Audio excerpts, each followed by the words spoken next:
Minority department का chairman बनाया गया तो पार्टी ने मुझे ना तो बताया और मुझे मीडिया के जरिए पता चला कि मुझे माइनॉरिटी डिपार्टमेंट का चेयरमैन बनाया गया है।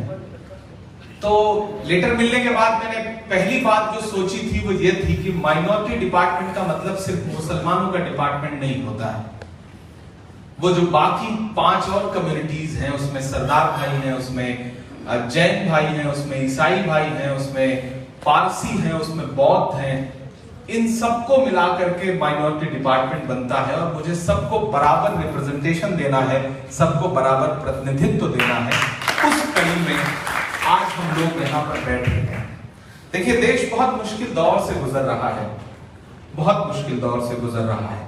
हमें ये बात समझनी पड़ेगी। ये लड़ाई छोटी लड़ाई नहीं है। हमसे पहले सामने बैठे हुए तमाम हमारे बुजुर्गों ने, हमारे बड़ों ने ये बात कही भी है। देखिए, एक बात दिल में बिठा के जाइएगा कि दुनिया के किसी भी देश में जब भी डेमोक्रेसी कमजोर होगी, जमहूरियत कमजोर होगी, लोकतंत्र कमजोर होगा, तो जो सबसे पहली चोट पड़ेगी वो माइनॉरिटीज को पड़ेगी, वो अल्पसंख्यकों को पड़ेगी। ये एक ऐसी सच्चाई है जिसे अपने दिल में बिठा लीजिए।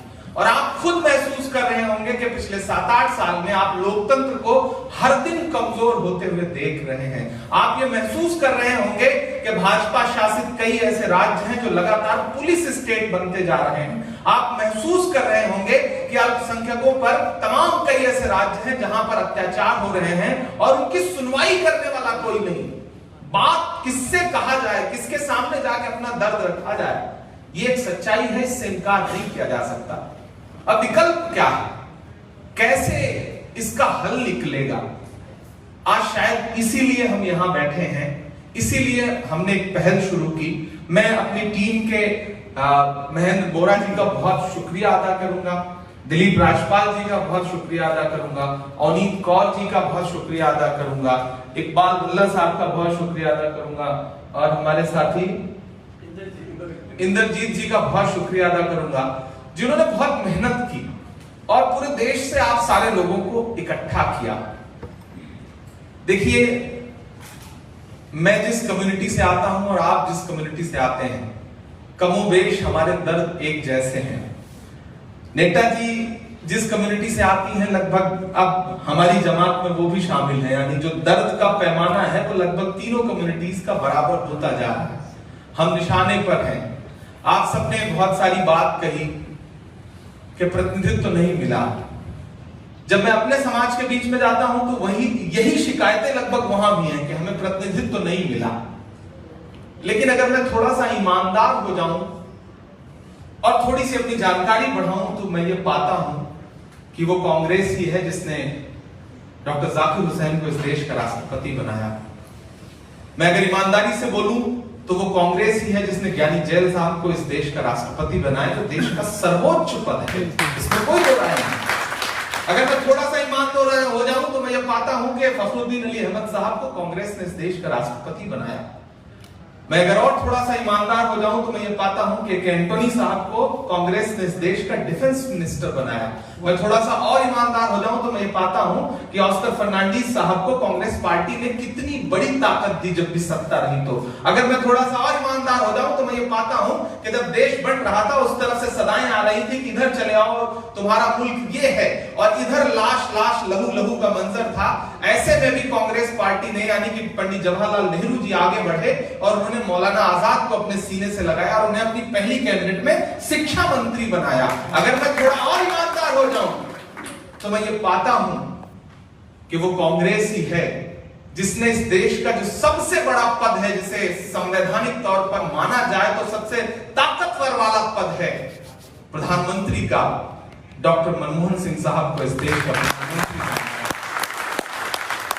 मैं थोड़ा सा और ईमानदार हो जाऊं, आजकल कई सारे लोग घूमते हैं कि मुख्यमंत्री नहीं बनाते, उप मुख्यमंत्री का पद चाहिए। मैं उंगलियों पे गिनाने पे आऊं तो सैयदा अनवरा तैमूर को असम का मुख्यमंत्री बनाया, बरकतुल्ला साहब को राजस्थान का मुख्यमंत्री बनाया, अब्दुल गफूर साहब को बिहार का मुख्यमंत्री बनाया, अब्दुल रहमान अंतुले को महाराष्ट्र का मुख्यमंत्री बनाया। मैं पंजाब से बाहर निकल करके भी अगर आपसे बात करूं तो आप ये पाएंगे कि प्रतिनिधित्व रहा है। ऐसी बात नहीं कि प्रतिनिधित्व नहीं रहा। बूटा सिंह साहब का नाम कौन भूल सकता है। मौजूदा समय में भी केटीएस तुलसी साहब राज्यसभा में है, कांग्रेस पार्टी की ही तरफ से, आप इस बात को जानते हैं। प्रतिनिधित्व रहा है। अब बात क्या आती है कि वो प्रतिनिधित्व और इतना सब होने के बावजूद कम्युनिटी असंतुष्ट क्यों है। ये मैं अपने समाज से भी कभी कभी जब सवाल करता हूं और आपके समाज में भी खड़ा होकर अगर बात कर रहा हूं, तो इससे एक चीज ये समझ में आती है कि जो चीजें नेताओं तक डिलीवर हुई वो कम्युनिटी तक क्यों डिलीवर नहीं हुई। इसमें गलती आला कमान की नहीं है। आला कमान ने क्या किया, उसने एक इमरान प्रतापगढ़ी को उठाया, माइनॉरिटी डिपार्टमेंट का चेयरमैन बना दिया और इमरान प्रतापगढ़ी को कह दिया कि कम्युनिटी की समस्याएं सुनो, कम्युनिटी को रिप्रेजेंटेशन दो, लीडरशिप निकाल करके लेके आओ। अब अगर इमरान प्रतापगढ़ी बेईमान हो जाए तो आला कमान गलत थोड़ी है।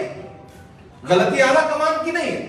अगर महिला अध्यक्ष बना करके नेताजी को बिठाया तो इनका फर्ज है कि अब महिलाओं के लिए पार्टी में रिप्रेजेंटेशन तलाशें, लड़ाई करें, झगड़ा करें, कमेटियों में महिलाओं को अपना महिला मोर्चा मजबूत करें। ये जिम्मेदारी इनकी है। आला कमान ने इनको ये जिम्मेदारी दे दी। अब मैं ये पाता हूं कि सिख समाज हो, मुस्लिम समाज हो, इतने ताकतवर लोग रहे, इतने ताकतवर पार्टी के अंदर संगठन में या पदों पर रहे, उसके बाद भी कम्युनिटी असंतुष्ट है, तो कहीं ना कहीं गलतियां तो हुई हैं। मैं इससे इनकार नहीं करता। आप सबका दर्द जायज है, मैं उससे भी इनकार नहीं करता। लेकिन ये जो दर्द है ये बांटने से कम होगा, ये दिल में रखने से कम नहीं होगा। आज शुरुआत मैंने इसीलिए की कि आप आए और मैं आपकी बात सुनूं। बहुत सारे साथी ऐसे हैं जिन्हें लगता है कि उन्हें सुना ही नहीं जा रहा है, उनकी बात पार्टी का शीर्ष नेतृत्व न सुन रहा है, न उस तक बात पहुंच रही है। मैं पिछले दिनों जब राहुल गांधी जी से मिला बनने के बाद, तो मैंने उनसे कहा, मैंने कहा सर मैं एक नई शुरुआत करने चल रहा हूं। तो उन्होंने कहा क्या? मैंने कहा मैं अलग अलग समाज के लोगों से बैठ के बात करना चाहता हूं। वो सिलसिला मैं रोकूंगा नहीं, उसे सिर्फ मैं दिल्ली में नहीं करूंगा, उसे मैं हर प्रदेश स्तर तक ले जाऊंगा। मेरी कोशिश होगी कि उसे जिले स्तर तक ले जाऊं। तो उन्होंने मुझसे कहा कि तुम्हें पूरी छूट है, जाओ इस तरह का कार्यक्रम करो, मेरी तरफ से जो सहयोग चाहिए वो बताना मुझे। ये है हमारी लीडरशिप। कितनी ईमानदारी से इस देश में डेमोक्रेसी को, संविधान को बचाने के लिए जो मेहनत इस वक्त राहुल गांधी जी, प्रियंका गांधी जी, सोनिया जी कर रहे हैं, आप खुद इस बात को मानते हैं। आपके दिल के कोने में कहीं ना कहीं, आप कांग्रेसी हो या ना हो, तब भी इस देश का हर अच्छा इंसान, अमन पसंद इंसान ये मानता है कि कांग्रेस ही इस देश को आगे ले जा सकती है। बात मेरे माइनॉरिटी डिपार्टमेंट की है। मैं माइनॉरिटी डिपार्टमेंट का राष्ट्रीय चेयरमैन हूं। लेकिन अगर यहां भी प्रतिनिधित्व की बात आएगी तो हमारा एक वाइस चेयरमैन सिख समाज से है, हमारे सेक्रेटरी दिलीप राजपाल साहब सिख समाज से हैं, हमारे नेशनल कोऑर्डिनेटर महेंद्र बोहरा जी हैं, वो सिख समाज से हैं। तो हमारे इस विभाग में भी रिप्रेजेंटेशन है।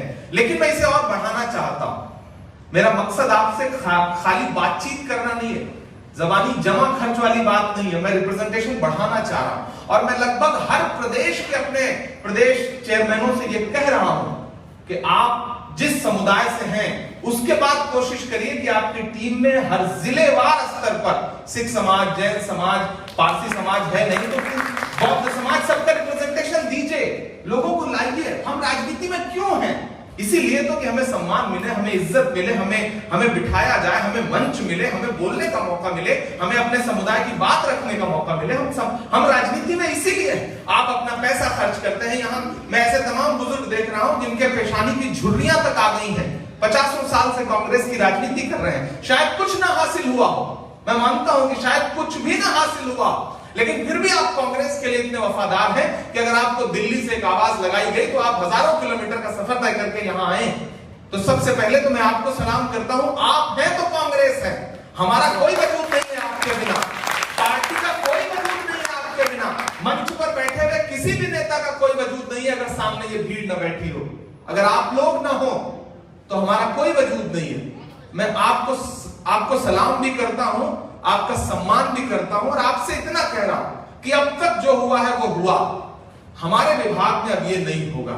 हमारे विभाग में जिलेवार, राज्यवार आपको सम्मान मिलेगा, आपको प्रतिनिधित्व मिलेगा और जिला कमेटियों में भी, मेन बॉडी में भी अगर आपको यह लगता है कि आपको सम्मान नहीं मिल रहा है तो मेरा दरवाजा खुला है। एआईसीसी में मेरा ऑफिस है।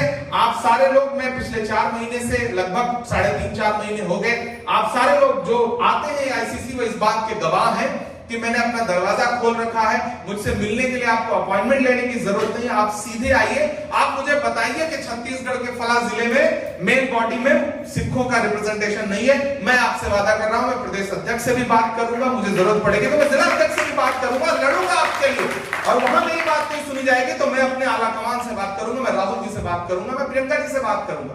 ये मैं आपसे वादा कर रहा हूं। यहां आशीष दुआ जी बैठे हैं, आप भी आप सोचिए कि आप भी एक बहुत महत्वपूर्ण प्रदेश में बतौर सा प्रभारी लगे हुए हैं और एआईसीसी में बतौर सेक्रेटरी हैं। एआईसीसी में आपका एक कमरा है, आप उन तक भी समस्याएं लेकर आइए। मुझे कभी कभी लगता है कि मुझे एक बात आई थी बीच में कि कम्युनिकेशन गैप है, संवाद नहीं है, आपसी बातचीत नहीं है। इस सिलसिले को थोड़ा आप भी शुरू करिए, हम भी शुरू करें। अभी किसी साथी ने 3 बातें कही थी कि हमारे जितने प्रमुख पर्व होते हैं उस पर कोई आला कमान के तरफ से बधाई संदेश नहीं आता। देखिए मेरे भाई, वक्त ऐसा आ गया है कि चारों तरफ से इतनी ज्यादा खबरें हैं, इतना ज्यादा इंफॉर्मेशन है, इतना ज्यादा कुछ उत्सव है या इतना ज्यादा कुछ दुख है। सोशल मीडिया एक बहुत बड़ा जरिया बन गया है। ऐसे में कभी कभी आपको अपनी बात डलवाने के लिए लड़ना पड़ता है। हमारे समाज के एक बड़े मौलाना का एक दिन इंतकाल हुआ, मैं असम चुनाव में था उस दिन, तो मुझे लगातार फोन आने लगे कि इतने बड़े मौलाना और मुस्लिम पर्सनल लॉ बोर्ड के बड़े जिम्मेदार आदमी, आप राहुल जी से बात करिए कि इस पर ट्वीट करें। समाज उम्मीद करता है अगर आप किसी अहम जगह पर हैं। मैं असम में सुदूर अंचल में था, मेरा नेटवर्क भी नहीं आ रहा था, मैंने मैसेज किया, उनको आगे ले जाने की राजनीति की। बहुत सारे लोग बीच में छोड़ के चले गए, बहुत सारे लोग ऐसे आए जिनको पार्टी ने सब कुछ दे दिया लेकिन वो छोड़ के चले गए। मुझसे किसी मीडिया के साथी ने सवाल किया, ये छोड़ के चले गए, वो छोड़ के चले गए, आप क्या कहते हैं इस पर? मैंने कहा उनका सवाल हमसे मत पूछिए, जिनको पाल पोस के कांग्रेस पार्टी ने बड़ा किया, अगर वो चले गए तो उनका सवाल हमसे मत पूछिए, उनसे पूछिए। अगर बेटा बाप को छोड़ के चला जाए तो गलती बाप की नहीं होती है, बेटे की होती है। और राहुल जी जो लड़ाई आरएसएस की विचारधारा के खिलाफ लड़ रहे हैं, भाजपा की विचारधारा के खिलाफ लड़ रहे हैं, वो लड़ाई बहुत मुश्किल है। कांटे गुल के साथ नहीं चल सकते हैं, बुज़दिल खुल के साथ नहीं चल सकते हैं। रास्ते में जो छोड़ गया उसे जाने दो, सब राहुल के साथ नहीं चल सकते हैं। ये लड़ाई बहुत बड़ी है, हमें इस बात को समझना पड़ेगा। किसी मेरठ के साथी ने, मेरठ कैंट के साथी ने कहा है टिकट